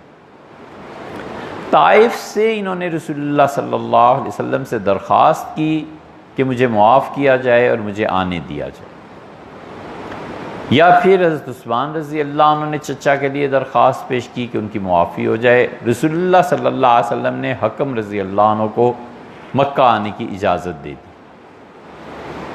انہوں نے آنا تھا پھر مدینہ منورہ، اس کو رسول اللہ صلی اللہ علیہ وسلم منع کیا تھا۔ یہ کیسے ہوا کہ حضرت عثمان رضی اللہ عنہ بلا لیا تھا، مکہ مکرمہ میں رہے ہیں، وہیں انتقال ہوا ہے، وہیں دفن ہوئے۔ اصل بات یہ ہے کہ پالیسی یہ ہو گئی کہ رسول اللہ صلی اللہ علیہ وسلم نے فرما دیا کہ لا ہجرت بعد الفتح، مکہ فتح ہونے کے بعد لوگوں اب ہجرت ختم ہو گئی۔ جو اب مسلمان ہو رہے تھے وہ جو ہجرت کے فضائل سنتے تھے تو چاہتے تھے مدینہ منورہ چلے جائیں۔ نتیجہ یہ کہ سب سے پہلے حضرت عباس رسول اللہ صلی اللہ علیہ وسلم کے چچا نکلے ہجرت کے لیے، اور رسول اللہ صلی اللہ علیہ وسلم ملے راستے میں، اور آپ نے فرمایا چچا جسے اللہ نے نبوت مجھ پہ ختم کر دی، ہجرت آپ پہ ختم ہو گئی، جائیے اب کوئی ہجرت نہیں۔ صفوان ابن امیہ دوسرے تھے۔ صفوان بہت دیر میں مسلمان ہوئے، اور صفوان ابن امیہ ان کا خاندان لوگوں کو کھانا کھلانے میں بہت مشہور تھا۔ عبداللہ اور عمر، پھر ان کے والد عبداللہ، پھر صفوان، پھر امیہ بن خلف، یہ پانچوں پشتیں لوگوں کو کھانا کھلاتی تھی۔ حضرت معاویہ رضی اللہ عنہ نے پوچھا کہ مکہ میں کوئی رہ گیا ہے جو لوگوں کو کھانا کھلاتا ہو، جس کا دسترخوان وسیع ہو؟ تو انہوں نے کہا حضرت یہ ہیں اب آج کل عمر ان کے سردار ہیں، عمر بن عبداللہ۔ تو حضرت معاویہ رضی اللہ عنہ کہا واقعی ہاں کیوں نہیں، فرمایا مبارک ہو، مبارک، یہ تو 5 پشتوں سے لوگوں کو کھانا کھلاتے چلے آ رہے ہیں۔ یہاں یہ تھے، اور وہاں مدینہ منورہ میں حضرت سعد ابن عبادہ رضی اللہ عنہ کا خاندان تھا، وہ بھی کئی پشتیں، روز صبح ان کی حویلی سے اعلان ہوتا تھا کسی کو گوشت چاہیے ہمارے یہاں سے آ کے لے جائے، گھی چاہیے ہمارے یہاں سے آ کے لے جائے۔ صبح صبح اٹھ کے تڑکے میں اعلان ہوتے تھے۔ صفوان ابن امیہ رسول اللہ صلی اللہ علیہ وسلم جہاد کے لیے تشریف لے جا رہے تھے، تو اتنے بڑے رئیس تھے کہ ان کا اپنا ذاتی اسلحہ خانہ تھا، تھے اس وقت تک مشرک۔ رسول اللہ صلی اللہ علیہ وسلم صفوان اسلحے کی ضرورت ہے، تو انہوں نے کہا کہ طوعاً او کرہاً، خوشی سے یا مجھ پہ جبر کیا جائے گا، غصب یا محمد، آپ کا ارادہ غصب کرنے کا، میرا اسلحہ لوٹ لینے کا ہے؟ حضور صلی اللہ علیہ وسلم نے بڑی متانت اور شائستگی سے جواب دیا، فرمایا بل عاریۃ مضمونہ، آپ سے ادھار لینا ہے، میں اس کی گارنٹی دیتا ہوں کہ آپ کو ایسے ہی واپس کریں گے، اور اگر کوئی چیز نقصان ہو گیا تو میں اسے پورا کروں۔ انہوں نے دیا تھا اسلحہ اور غزوہ حنین اس پہ لڑی گئی، اور رسول اللہ صلی اللہ علیہ وسلم کے پاس جب مال آیا، جب آپ کے پاس جانور اور مویشی آئے تو کئی ہزار بکریاں اور اونٹ صفوان کو دیے، فرمایا لے جاؤ۔ حضور صلی اللہ علیہ وسلم کا معاملہ ایسے ہی تھا۔ ایک آدمی آیا، اس کا اللہ کے رسول ایک تحفہ لایا، فرمایا کیا؟ اس کا یہ جو بکریاں ہیں کئی ہزار، 2 پہاڑوں کے درمیان چل رہی تھی، اس کا یہ آپ کی ہوں۔ خوش ہوئے۔ تھوڑی دیر میں ایک اور آدمی آ گیا، اس کا اللہ کے رسول بہت غربت ہے، کیا کریں؟ اٹھے، اس کے ساتھ چلے اور فرمایا تمہاری غربت کو مٹانے کو یہ بکریاں کافی ہوں گی؟ حیران، فرمایا یہ دونوں پہاڑوں کے درمیان چل رہی ہیں، لے جاؤ۔ حضور صلی اللہ علیہ وسلم کے بڑی سخاوت۔ حسان ابن ثابت رضی اللہ عنہ نے زبردست ایک بات کی ہے نعت میں ایک جگہ، وہ کہتے ہیں حضور صلی اللہ علیہ وسلم کے منہ سے، اے اللہ کے رسول آپ کے منہ سے نام ہم نے سنی ہی نہیں، حتیٰ کہ اگر اشہد ان لا الہ الا اللہ میں یہ لا خدا کی طرف سے نہ ہوتی تو اس کے علاوہ کوئی لا نہیں تھی جو آپ نے زبان سے ادا کی، نہ کی نہیں کبھی۔ تو صفوان ابن امیہ کو رسول اللہ صلی اللہ علیہ وسلم نے نوازا، پھر صفوان مسلمان ہوئے، پھر انہیں مکہ والوں نے کہا ہجرت کے بڑے فضائل ہیں، اب یہ ہجرت کے لیے چل پڑے، تو رسول اللہ صلی اللہ علیہ وسلم نے روک دیا۔ آپ نے فرمایا صفوان واپس جاؤ، بالکل مدینہ میں رہنے کی اجازت نہیں۔ یہ پالیسی ہو گئی۔ صفوان کو بڑا دکھ تھا، یہ تھے یا پھر کوئی اور تھا، بھی چند دن پہلے بھی ان کا نام لیا تھا، بہرحال ایک کو منع کیا انہیں یا کسی اور کو، تو وہ چلے گئے حضرت عباس رضی اللہ عنہ، یہ بھی حضرت عباس رضی اللہ عنہ۔ حضور صلی اللہ علیہ وسلم پوچھا کہاں ٹھہرے؟ ان کا عباس کے گھر۔ آپ نے فرمایا بڑا مضبوط قلعہ ہے عباس، میرے چچا۔ بہرحال انہوں نے جا کے کہا کہ بیعت کرائیں مجھے حضور صلی اللہ علیہ وسلم سے ہجرت پہ۔ انہوں نے قسم کھا، ان کا جاؤ، ان کا مجھے انکار ہو گیا۔ حضرت عباس رضی اللہ عنہ اٹھے، اور چچا تھے نا، کہا اللہ کی قسم ہے جو میرا بھتیجا تمہیں بیعت نہ کرے۔ چلے گئے، رسول اللہ صلی اللہ علیہ وسلم سے جا کے ساری بات کہی تو آپ نے بیعت تو فرما لی، اور فرمایا میں نے اپنے چچا کی قسم کو تو پورا کر دیا ہے، لیکن حقیقت یہ ہے کہ فتح مکہ کے بعد ہجرت کچھ نہیں، تم مکہ واپس جاؤ۔ وہ بھی مکہ واپس آ گئے۔ پالیسی یہ بن گئی کہ مہاجرین وہ ہیں جنہوں نے فتح مکہ سے پہلے ہجرت کی ہے۔ حکم نے اسلام قبول کیا ہے اور طائف سے پھر مکہ واپس آ گئے۔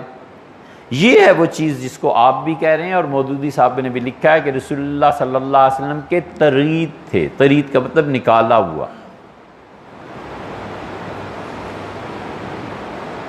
انہوں نے پھر درخواست کی حضرت ابوبکر رضی اللہ عنہ سے کہ مجھے آنے دیں، انہوں نے انکار کر دیا۔ رسول اللہ صلی اللہ علیہ وسلم نے کسی کو آنے نہیں دیا تھا، انہوں نے بھی۔ سیدنا عمر رضی اللہ عنہ کو انہوں نے آنے نہیں دیا۔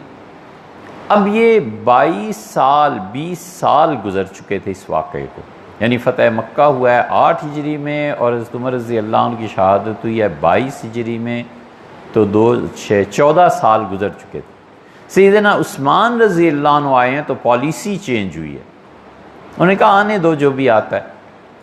مملکت وسیع ہو گئی، افغانستان تک فتح ہو گیا، کہاں کہاں دنیا میں مسلمان پہنچ گئے، کہ آنے دو جو آتا ہے۔ حکم رضی اللہ عنہ کے چچا تھے، وہ آئے، مدینہ منورہ میں رہے۔ اب مسئلہ کیا ہے؟ یہ کہاں سے ثابت ہوتا ہے کہ حضور صلی اللہ علیہ وسلم نے انہیں مدینہ سے نکالا تھا، مکہ سے نکالا تھا، پھر معافی کے بعد مکہ آ کے واپس بسے، پھر ادھر تشریف لائے ہیں مدینہ منورہ۔ یہاں خلافت و ملوکیت میں مولانا نے اعتراض کیا ہے دوسرا، اور انہوں نے کہا مروان بھی وہیں رہتا تھا۔ حضرت عثمان رضی اللہ عنہ کی جو پالیسیز تھیں اس میں مروان کا دخل تھا، اور کیا عجب ہے، عین ممکن ہے، اس طرح کے الفاظ مولانا نے لکھے ہیں کہ باپ کی وجہ سے بیٹے کی پالیسیز پر اثر ہوتا ہو۔ یہ اتنی بڑی تاریخی غلطی ہے، کاش مولانا تھوڑا سا اور چیزوں کو بھی دیکھ لیتے۔ سیدنا عثمان رضی اللہ عنہ کے خلاف جو بغاوت اور قصے شروع ہوئے ہیں 34 ہجری میں ہوئے ہیں۔ حضرت عمر رضی اللہ عنہ کی شہادت ہوئی ہے 22 یا 23 کے آغاز میں، 23 سے پھر 12 سال حضرت عثمان رضی اللہ عنہ کی خلافت 36 تک رہی ہے۔ 36 ہجری میں سیدنا علی رضی اللہ عنہ کی خلافت کا آغاز ہوا،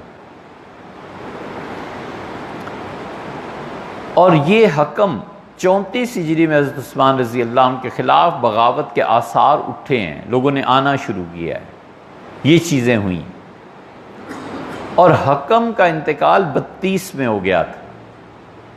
32 ہجری میں ایک شخص کا انتقال ہو گیا ہے، 34 ہجری میں بغاوت ہوتی ہے، اس بغاوت میں مان لیا مروان بھی، مان لیا ان کی غلطیاں تھیں، لیکن کیا وفات کے 2 سال بعد والد کیا قبر سے اٹھ کے آئے تھے بیٹے کو پڑھانے کے یہ پالیسی رکھو اور یہ پالیسی رکھو؟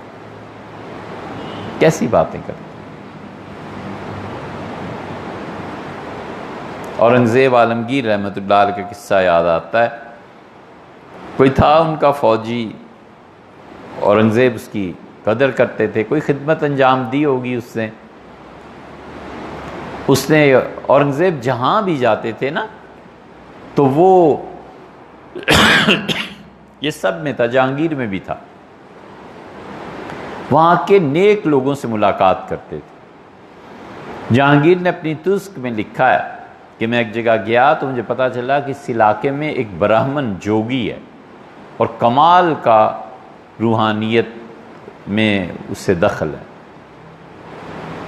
تو وہ آتا ہے، ایک بالکل پتلی سی نالی ہے، قدرتی طور پہ پہاڑ میں بنی ہوئی ہے، تو کرالنگ کر کے کوہنیوں کے بل آتا ہے، ادھر سے آ کے پانی اور ضرورت کی چیزیں لیتا ہے، پھر اسی طرح واپس چلا جاتا ہے اور ملتا بھی کسی سے نہیں۔ جہانگیر کہتا ہے ہمارے جانے کے دن آ گئے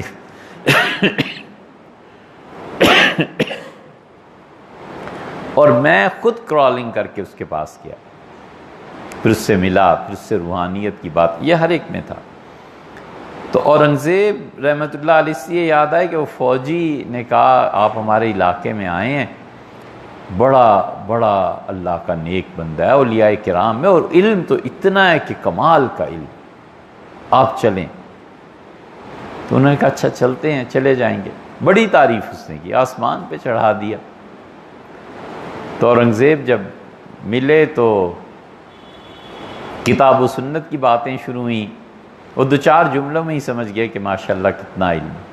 پھر اس سے کہا کہ بادشاہ سلامت تاریخ پہ بات کرتے ہیں، آپ کے جو والد تھے نا بابر بادشاہ، تو میں نے ان کا بھی زمانہ دیکھا ہے، پھر ان کے والد ہمایوں تھے، پھر دادا آپ کا شاہ جہان بادشاہ، وہ سارے مغلوں کو خلط ملط کرتا گیا، کس کا باپ، کس کا بیٹا، کس کا بھتیجا، کس کا بھانجا۔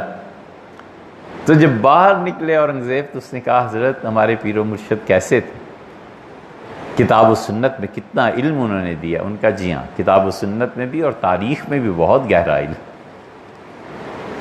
نیز ہم مدخل در تاریخ دارت، جی ہاں تاریخ کا بھی بہت علم ہے۔ یہی حال اب یہاں اس لطیفے کو سنانے کا یہ ہے کہ 32 ہجری میں حکم کا انتقال ہو گیا، 34 ہجری میں سیدنا عثمان رضی اللہ عنہ کے خلاف بغاوت شروع ہوئی ہے، آپ حکم کو کیسے مطعون ٹھہرا سکتے؟ اس لیے یہ سب نتیجے ہیں ثانوی حوالوں پر اعتماد کرنے کے۔ اصل کتاب عربی میں اسے نہیں دیکھا، اردو کی کتاب کو دیکھ لیا، اصل کتاب فارسی میں اسے نہیں دیکھا، اس کو دیکھ لیا، لیکن حکم بہرحال صحابہ کرام رضی اللہ عنہ میں سے تھے اور بڑا بڑا مقام تھا ان کا۔ اس لیے یہ جو آپ نے ایک کہا نا کہ انہیں نکال دیا گیا تھا، حضرت عثمان رضی اللہ عنہ بلا لیا تھا، اس بلانے کی حقیقت یہ ہے۔ اور لطف کی بات یہ ہے کہ حضرت عثمان رضی اللہ عنہ کی زندگی میں ہی باغیوں نے ان پہ الزام لگایا ہے۔ آپ کیوں نہیں پڑھتے تاریخ کو؟ طبری نے لکھا ہے کہ سیدنا عثمان رضی اللہ عنہ تشریف لائے اور انہیں حضرت علی رضی اللہ عنہ نے کہا کہ حضرت جو الزامات لوگ لگاتے ہیں نا، آپ ایک تقریر کریں، ان کو اپنے آپ سے ہٹا دیں۔ اور سیدنا عثمان رضی اللہ عنہ نے اس شورش اور بغاوت کے دوران کئی مرتبہ خطاب فرمایا ایک اس موضوع پہ بھی خطاب ہے. تشریف لائے تو انہوں نے کہا تم یہ کہتے ہو کہ حکم کو میں نے رسول اللہ صلی اللہ علیہ وسلم نے نکال دیا تھا اور میں نے بلایا مدینہ منورہ. تم نہیں جانتے کہ رسول اللہ صلی اللہ علیہ وسلم نے طائف بھیجا تھا، اور تمہیں معلوم نہیں ہے کہ رسول اللہ صلی اللہ علیہ وسلم کا قصور معاف کر دیا تھا، اور تمہیں یہ بھی معلوم نہیں ہے کہ میں نے رسول اللہ صلی اللہ علیہ وسلم سے اجازت لے لی تھی. وہ مکہ آئے تھے، جتنے باغی تھے ان کے الفاظ دیکھو. ان کا اللہم نام، اللہ کی قسم عثمان آپ سچے ہیں. بات ہی ختم ہو گئی. زندگی میں یہ الزام ہے، زندگی میں ہی تردید ہوگی. اب کیوں اس کو لے کے بیٹھے ہوئے ہیں؟ گہرا مطالعہ چاہیے. حضرت عثمان رضی اللہ عنہ بھی اقربا پروری کا الزام بھی ان کی زندگی میں ہی لگ گیا تھا کہ آپ اپنے رشتہ داروں کو عہدے دیتے ہیں اور اپنے رشتہ داروں کو مال دیتے ہیں. حضرت عثمان رضی اللہ عنہ نے کہا میں جائز ہی نہیں سمجھتا کہ بیت المال سے ایک پائی بھی اپنے رشتہ داروں کو دوں. یہ جتنا پیسہ میں خرچ کرتا ہوں یہ میرا ذاتی ہے، میں اپنے رشتہ داروں کو دیتا. چپ ہو گئے، کوئی کچھ نہیں کہہ سکتا. حضرت عثمان رضی اللہ عنہ نے کہا تم مجھے کیا سمجھتے ہو؟ جس دن سے خلافت میرے پاس آئی ہے اس ہفتے تک میں ہمیشہ ایک غلام ہر ہفتے آزاد کرتا رہا ہوں اللہ کے شکر میں، اور اس میں کہ اللہ خلافت کے بوجھ میں اگر کوئی ناانصافی ہو جائے تو معاف فرما دے. پھر انہوں نے کہا تمہیں پتہ ہے 3 مرتبہ میں نے جنت خریدی ہے. رسول اللہ صلی اللہ علیہ وسلم نے فرمایا تھا کہ یہودی کے پاس کنواں ہے اور پانی کی دقت ہے، تم میں سے کوئی ہے جو جنت خریدے مجھ سے؟ میں اٹھا اور میں نے کہا اللہ کے رسول میں حاضر. حضور صلی اللہ علیہ وسلم جاؤ یہودی سے میں نے سودا کی. پھر انہیں غزوہ تبوک کا یاد دلایا. ان کا تبوک میں رسول اللہ صلی اللہ علیہ وسلم تم میں سے کوئی جنت خریدنا چاہتا ہے؟ میں نے کہا اللہ کے رسول کیا کرنا ہے؟ آپ نے کہا یہ کام. میں نے کہا میرے لیے آسان ہے، کر دی. تینوں مواقع انہوں نے ذکر کیا. میں نے 3 مرتبہ تو جنت خریدی. اگر وہ خائن ہوتے معاذ اللہ استغفر اللہ، کہاں سے کہاں جا کر کڑیاں واقعات کی ملتی ہیں. کوئی شخص ایسا نہیں ہے جس کے ہاتھ کو رسول اللہ صلی اللہ علیہ وسلم نے اپنا ہاتھ قرار دیا. حدیبیہ میں حضرت عثمان رضی اللہ عنہ مکہ تشریف لے گئے تھے سفیر کی حیثیت سے، تو بات یہ چلی کہ وہ شہید کر دیے گئے ہیں. تو حضور صلی اللہ علیہ وسلم نے کیکر کے درخت کے نیچے بٹھایا سب کو، فرمایا بیعت کرو. بخاری میں آتا ہے کہ تم نے کس پہ بیعت کی؟ انہوں نے کہا بایعنا علی دم عثمان، ہم نے عثمان رضی اللہ عنہ کے خون پہ بیعت کی کہ یا تو مکہ میں پھر اب لڑائیاں ہوں گی، ہم لڑیں گے، اپنے سفیر کا بدلہ لیں گے، یا پھر وہ واپس. اللہ کو اتنی یہ بیعت اچھی تھی کہ فوراً وہی نازل ہونا شروع ہو گئی. اللہ نے کہا لقد رضی اللہ عن المؤمنین اذ یبایعونک تحت الشجرہ، اللہ ان تمام ایمان والوں سے راضی ہو گیا جو کیکر کے درخت کے نیچے بیٹھ کر آپ کے ہاتھ پہ بیعت کر رہے تھے. اللہ ان سے راضی ہوا ہے جو عثمان کے خون کا بدلہ لینے کو تیار ہے. تو عثمان خود کیا چیز ہوں گے خدا کی نگاہ میں؟ سوچنا چاہیے نا. پھر حضور صلی اللہ علیہ وسلم بیعت سے فارغ ہوئے، فرمایا تم سب سے اللہ راضی ہو گیا ہے کہ میرا جی چاہتا ہے میرا عثمان بھی تم میں ہی شامل ہو جائے. عثمان رضی اللہ عنہ تھے، بدر میں نہیں تھے، اس موقع پہ بھی نہیں تھے. بدر میں رسول اللہ صلی اللہ علیہ وسلم نے انہیں کہا تھا میری بیٹی کے پاس رہو اور اس کا خیال کرنا. تو چنانچہ حضرت رقیہ رضی اللہ عنہ کا انتقال بدر میں ہی ہو گیا تھا، وہ مدینہ منورہ میں ہی تھے. تو حضور صلی اللہ علیہ وسلم جب لوٹے ہیں تو حضرت عثمان رضی اللہ عنہ نے استقبال کیا، پھر قبر پہ چلے گئے اپنی بیٹی کی. اور حضرت عثمان رضی اللہ عنہ کو بدر میں نہ ہونے کے باوجود آپ نے کہا اس کا حصہ ہے بدر میں، مال غنیمت دیا. حدیبیہ میں بھی یہی ہوا.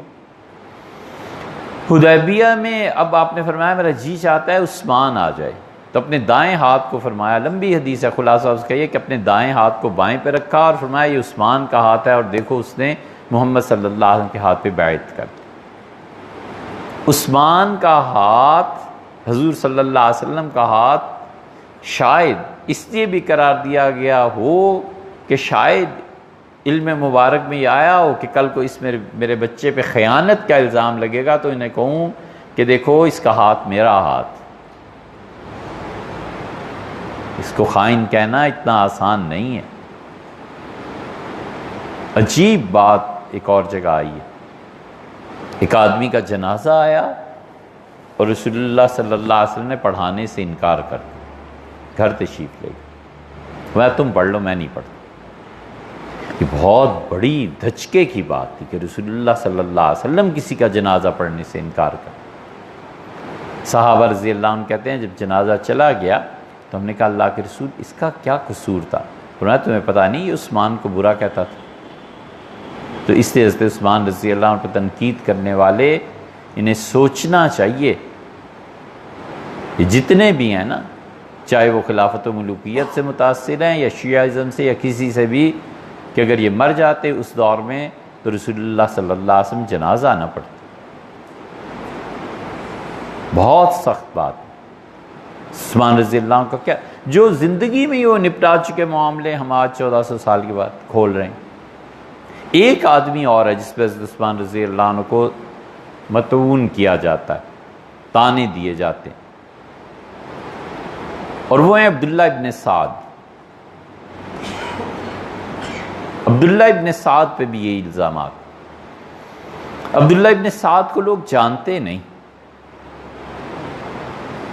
دو آدمیوں کی تدفین جو ہے نا، مسئلہ حل نہیں ہوتا۔ پتہ نہیں آپ لوگوں کے پاس ہوگا کوئی حل؟ ایک مودودی صاحب کا، ان کا انتقال امریکہ میں ہوا نا، بیٹے کے پاس، لندن پھر جنازہ ہوا۔ سعودی حکومت نے بار بار پیشکش کی کہ جنت البقیع میں دفن کریں۔ سفیر گئے جنازے میں، انہوں نے کہا جنت البقیع، شاہ نے کہا۔ اللہ جانے جماعت اسلامی والوں کو کیا سوجی، لاہور میں ان کے گھر میں دفن۔ اور ایک میاں نواز شریف صاحب کے والد، وہی انتقال ہوا نا، کوئی مسئلہ ہی نہیں تھا جنت البقیع میں دفن کرنا، جنت المعلا میں دفن کرنا۔ وہاں سے جہاں تمنا لوگ کرتے ہیں کہ دفن ہو، وہاں سے میت ادھر کو لائی۔ یہ دونوں جنازے ایسے ہوئے کہ ہم کئی مرتبہ سوچتے ہیں کہ پتہ نہیں کیا وجہ ہوئی ہو۔ یہ عبداللہ ابن سعد جو ہے نا، یہ ان پہ تھا الزام، اور الزامات تو خیر بہت تھے لیکن لوگ جانتے نہیں یہ کتنا بڑا آدمی تھا۔ اتنا بڑا آدمی تھا کہ سیدنا عثمان رضی اللہ عنہ نے اسے مقرر کیا تھا گورنر، اور عبداللہ ابن سعد گئے، عبداللہ بن سعد بن ابی سرح ہے، کسی کو نام یاد ہے ان کا؟ یہی حضرت رسالت پناہ صلی اللہ علیہ وسلم نے انہیں وحی کے کاتبین میں داخل کر لیا، وہی لکھتے تھے۔ اللہ معاف کرے، تقدیر کی بات ہے، مرتد ہو کے مکہ آ گئے، ارتداد کے بعد پھر اسلام قبول کیا، اسلام قبول کیا، اور حضرت عثمان رضی اللہ عنہ نے بڑے عہدوں پہ لگا دیا۔ زبردست دماغ تھا، اور مسلمانوں کے لیے یہ پہلا موقع تھا کہ بحری جہازوں میں آئیں۔ بحریہ اصل میں قائم ہونی چاہیے تھی حضرت عمر رضی اللہ عنہ کے زمانے، اور عمر بن العاص نے کر دی تھی۔ سیدنا عمر رضی اللہ عنہ سمندر کے سفر سے بہت گھبراتے تھے۔ بلایا عمر کو اور فرمایا یہ تم سے کس نے کہا ہے کہ مصر میں میں نے سنا ہے جہاز پورا روانہ کر دیا تم نے اور فوجی؟ انہوں نے کہا حضرت اسلام کو حضرت عمر رضی اللہ عنہ نہایت شدید فرمایا مجھے خدا کی قسم ہے اگر اس جہاز میں لوگ ڈوب گئے نا تو میں ایک ایک آدمی کی دیت اور پیسہ تم سے وصول کر لوں گا، تمہارے خاندان سے۔ کیا تم نے؟ تو کچھ عرصے کے لیے لوگ رک گئے۔ سیدنا عثمان رضی اللہ عنہ کے جب دور آیا ہے تو بہت واضح ہو رہا تھا کہ قسطنطین استنبول میں عیسائی تھے، اور ان کے متعلق عیسائیوں کی طاقت، ترکوں کا عروج۔ حضور صلی اللہ علیہ وسلم نے فرمایا ترکوں پہ نہ حملہ کرنا جب تک کہ ترک خود تم پہ نہ حملہ کرے، ترکو ہو، چھوڑ دینا، ان ترکوں کو کچھ نہیں کہنا جب تک کہ ترک خود لڑنے کے لیے نہ آئے۔ قسطنطین نے 31 ہجری میں پہلی مرتبہ جہاز لائے، اور جہاز کیا لائے، سمندر بھر گیا۔ انہوں نے دعوت دی عبداللہ ابن سعد نے کہ آؤ زمین پہ مقابلہ کرو، انہیں پتا تھا زمین پہ جائیں گے تو ہار جائیں گے۔ عبداللہ ابن سعد پہلے آدمی ہیں جنہوں نے پھر بحری جہاز تیار کروانا شروع کیے، اور وہ کھڑے رہے کئی مہینے یا کئی دن یا کئی ہفتے، اور اتنے میں جلدی میں جو کچھ ہو سکتا تھا یہ لڑے، اور مسلمان بڑی بے جگری سے لڑے، لوگوں کی لاشیں، کٹتے ہوئے اعضاء، یہ چڑھ گئے ان کے جہازوں پہ، ان کے جہاز پہ وہ آ گئے۔ بحری لڑائی پہلی مرتبہ ہوئی ہے، اور ان کی کمانڈ تھی، اور خون اتنا بہہ گیا تھا کہ جو صحابہ رضی اللہ عنہ اس میں شریک تھے وہ کہتے تھے کہ ہم پانی کو دیکھتے تھے یا خون کو دیکھتے تھے، پتہ نہیں چلتا تھا کیا چیز۔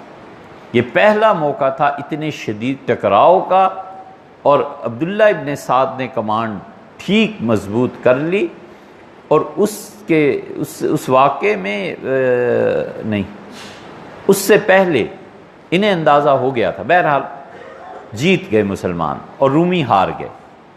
جب وہ واپس گئے ہیں تو عبداللہ ابن سعد مصر چلے گئے۔ مصر جا کر انہوں نے عمر بن العاص رضی اللہ عنہ جو گورنر تھے ان سے جھگڑے، اور مجبور کیا کہ فنڈز ادھر دیں آپ۔ انہوں نے کہا اتنے پیسے، ان کا میں کچھ نہیں جانتا، مجھے تو یہ پتا ہے کہ بحری جہاز بنانے ہیں، فنڈز نکالیں آپ۔ تو عمر بن العاص رضی اللہ عنہ نے عثمان رضی اللہ عنہ تک بات نہیں پہنچنے دی، انہوں نے خود ہی مینج کر لیا، اتنے فنڈز دیے، اتنے کہ یہ پہلا بحری بیڑا جو مسلمانوں کا تیار ہوا ہے، اور جب یہ نکلے ہیں تو پھر اس کی دھاک سلطنت عثمانیہ تک بیٹھی رہی، پھر تو مسلمان سمندروں کے بادشاہ ہو گئے۔ ان پہ الزام تھا کہ ارتداد تھا، پھر مسلمان ہوئے، پھر حضرت عثمان رضی اللہ عنہ نے اپنے قریب کر لیا۔ کیوں کیا؟ اتنی بڑی خدمات ہیں، اور اللہ کی خوشی کی، اللہ کے خوش ہونے کی علامت ہوگی نا، یہ ہمیشہ دعا مانگتے رہے کہ اللہ نماز اچھی لگتی ہے، موت بھی اسی میں دے دے۔ تو ایک روایت میں آتا ہے کہ فجر کی نماز انہوں نے پڑھائی، اور پہلا سلام پھیرا اور گر گئے اور انتقال ہو، بس دوسرے سلام سے پہلے۔ اور ایک روایت میں آتا ہے کہ سجدے میں گئے اور وہیں انتقال ہو گیا، کچھ یہ کہتے ہیں کچھ وہ کہتے ہیں۔ تو اس کا انجام بھی تو دیکھو، اللہ کی کیسی خوشی اسے ملی۔ اب تک عبداللہ ابن سعد یہ ہو گیا، چھوڑ دینا چاہیے ان چیزوں کو۔ سیدنا عثمان رضی اللہ عنہ نے اپنے رشتہ داروں کو جو آپ نے فرمایا نا حکومتیں دے دیں، تو یہ تو پھر آپ مکہ پہ چلے جائیں، فتح مکہ پہ چلے جائیں۔ حضور صلی اللہ علیہ وسلم بنو امیہ کو نہیں نوازا؟ حضرت رسالت مآب صلی اللہ علیہ وسلم نے 2 آدمیوں کے متعلق خواب دیکھا تھا۔ بات یار بڑھتی جاتی ہے، کہاں روکیں؟ ابو جہل کے متعلق رسول اللہ صلی اللہ علیہ وسلم فرمایا، عجیب، ایک دن اٹھ کے فرمایا میں نے اسے جنت میں دیکھا ہے۔ ابو جہل جنت میں گھوم رہا تھا، صحابہ رضی اللہ عنہ چپ ہو گئے،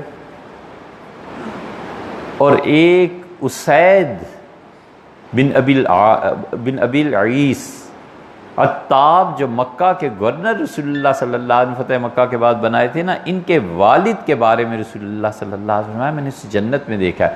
حالانکہ تو مشرک مارا گیا تھا، غالباً کسی لڑائی میں مسلمانوں نے اسے مار دیا تھا۔ یہ 2 کافر ایسے تھے، حضور صلی اللہ علیہ وسلم میں نے جنت میں دیکھا ہے۔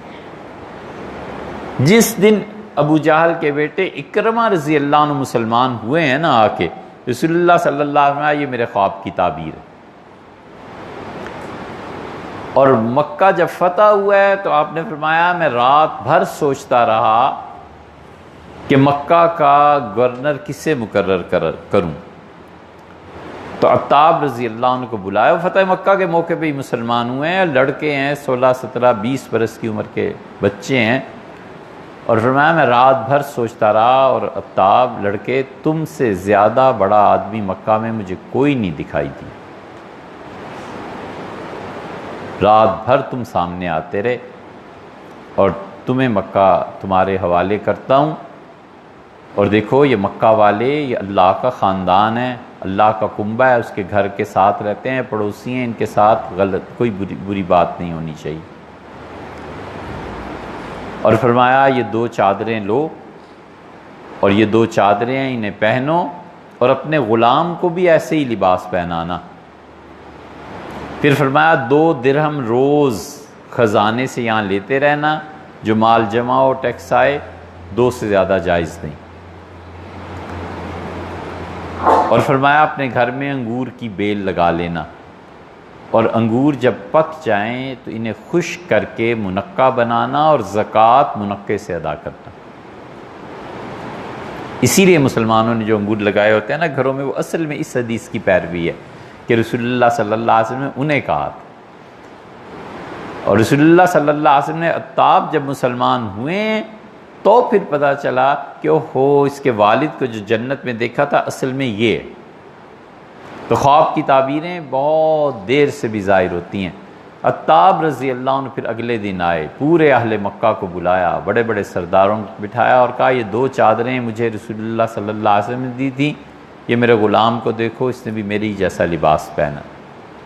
2 درہم فرمایا تھا لے لیا کرو، میں 2 درہم لوں گا روز، اس سے زیادہ کچھ نہیں لینا، تمہاری عزت کرنی ہے، تم اللہ کے گھر والے ہو۔ اور انگور کی بیل میں لگا آیا۔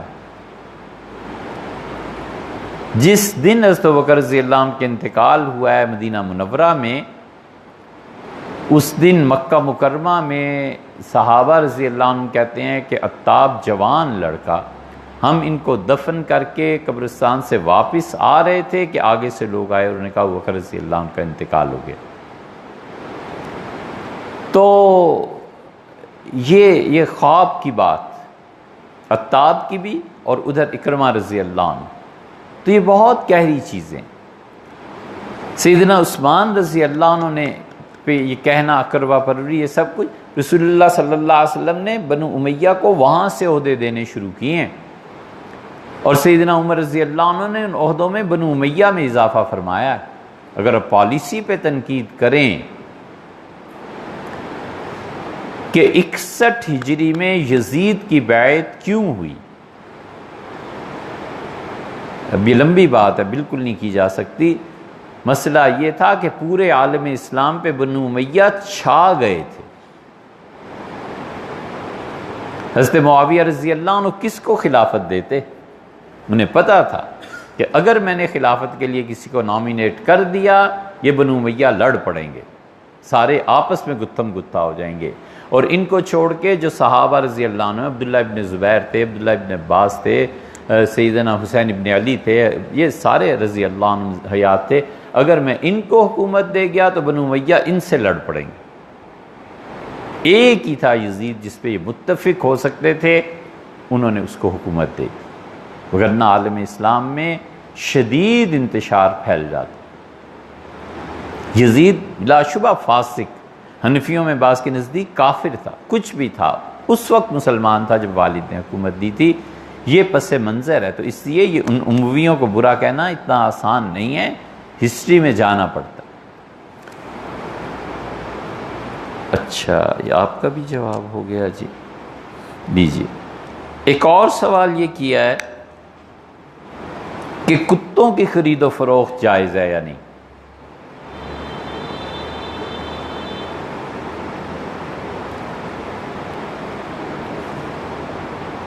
کتوں کی خرید و فروخت حنفی جائز کہتے ہیں۔ یہ ہے نا بات، صحیح بخاری کی روایات بہت جگہ ہے، حضور صلی اللہ علیہ وسلم نے فرمایا 3 لوگوں کی کمائی بدترین ہے، ان میں سے ایک کمائی آپ نے کہا کتوں کی خرید و فروخت، یہ کمائی بدترین۔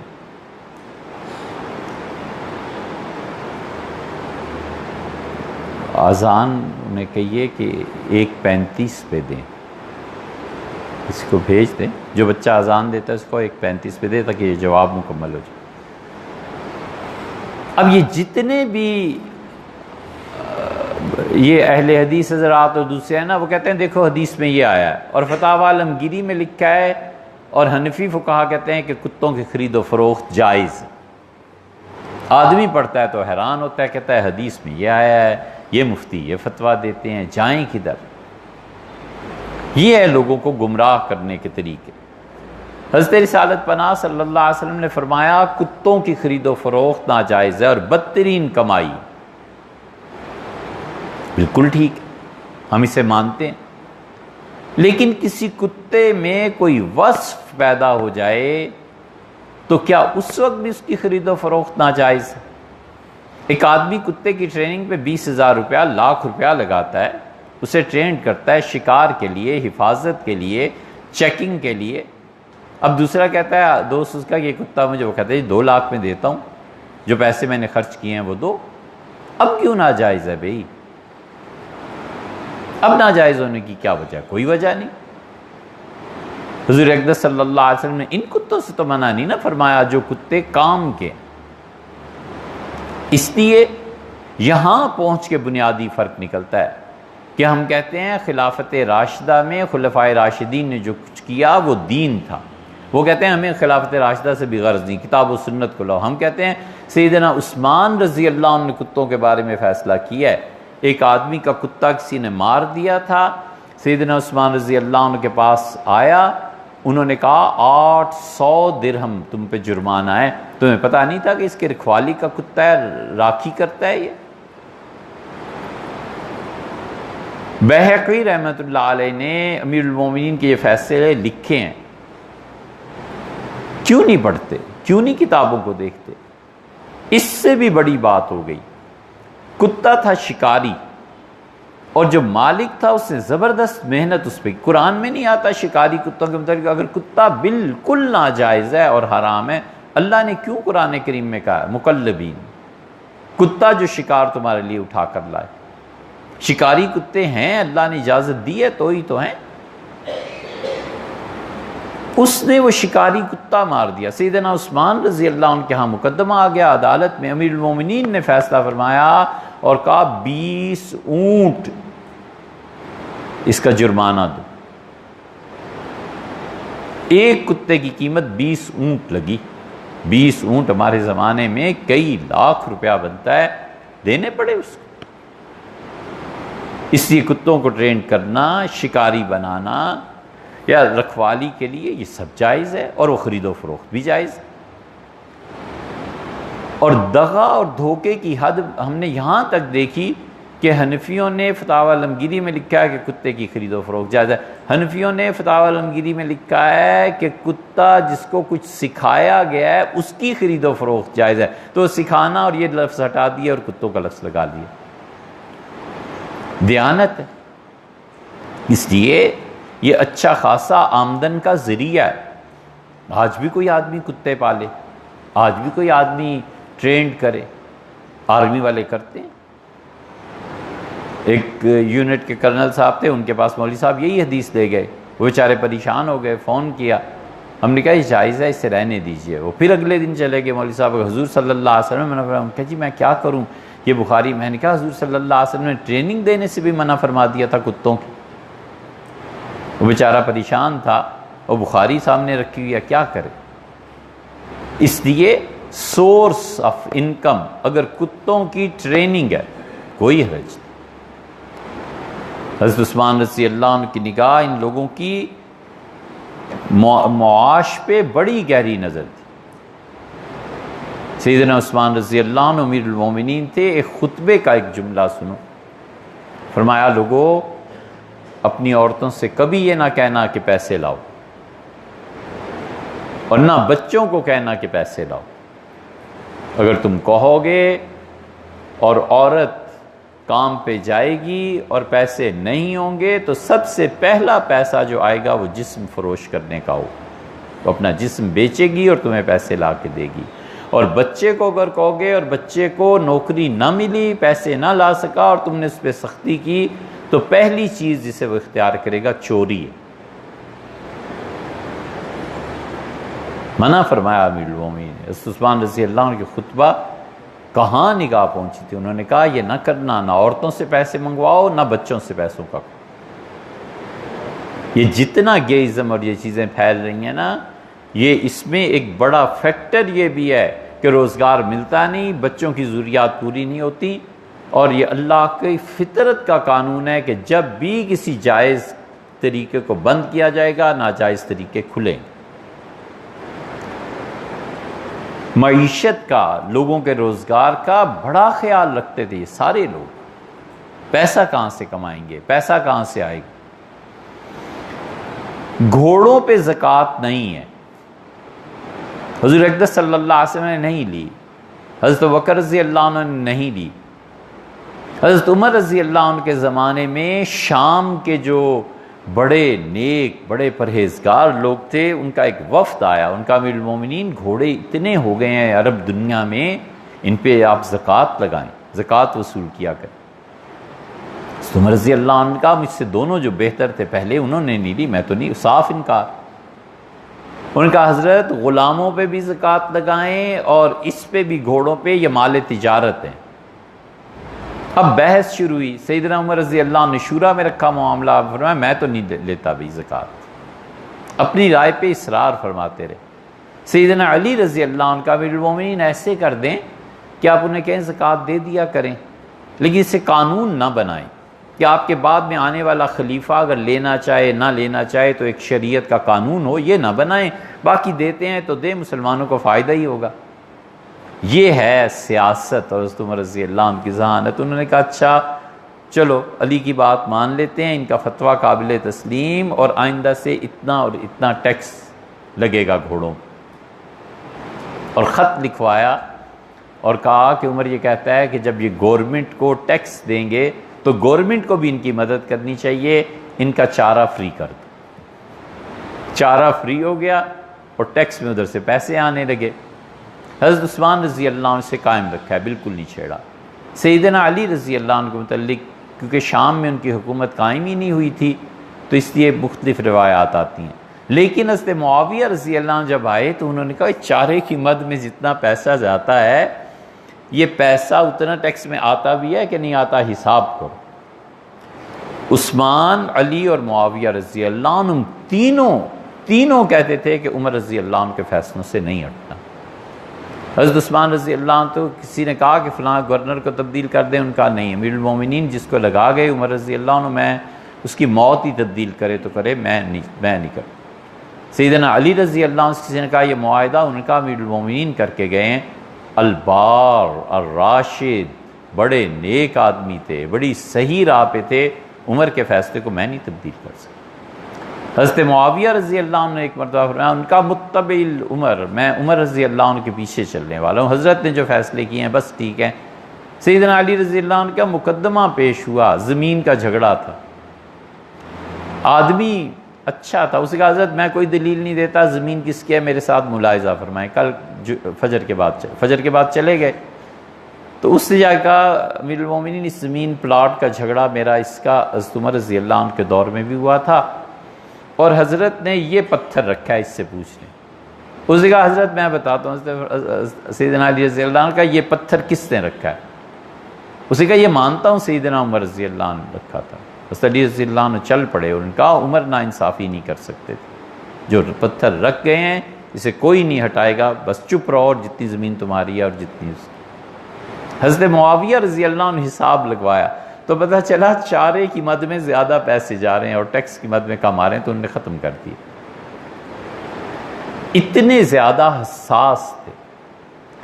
اس لیے یہ کتوں کی خرید و فروخت کا جو آپ نے لکھا ہے بالکل جائز ہے. شکار کے لیے، رکھوالی کے لیے کتے پالے جاتے ہیں، کوئی حرج نہیں ہے.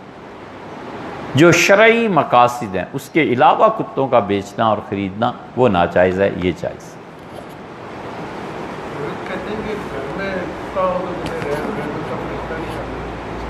جی ہاں، بغیر ضرورت ہی ہو تو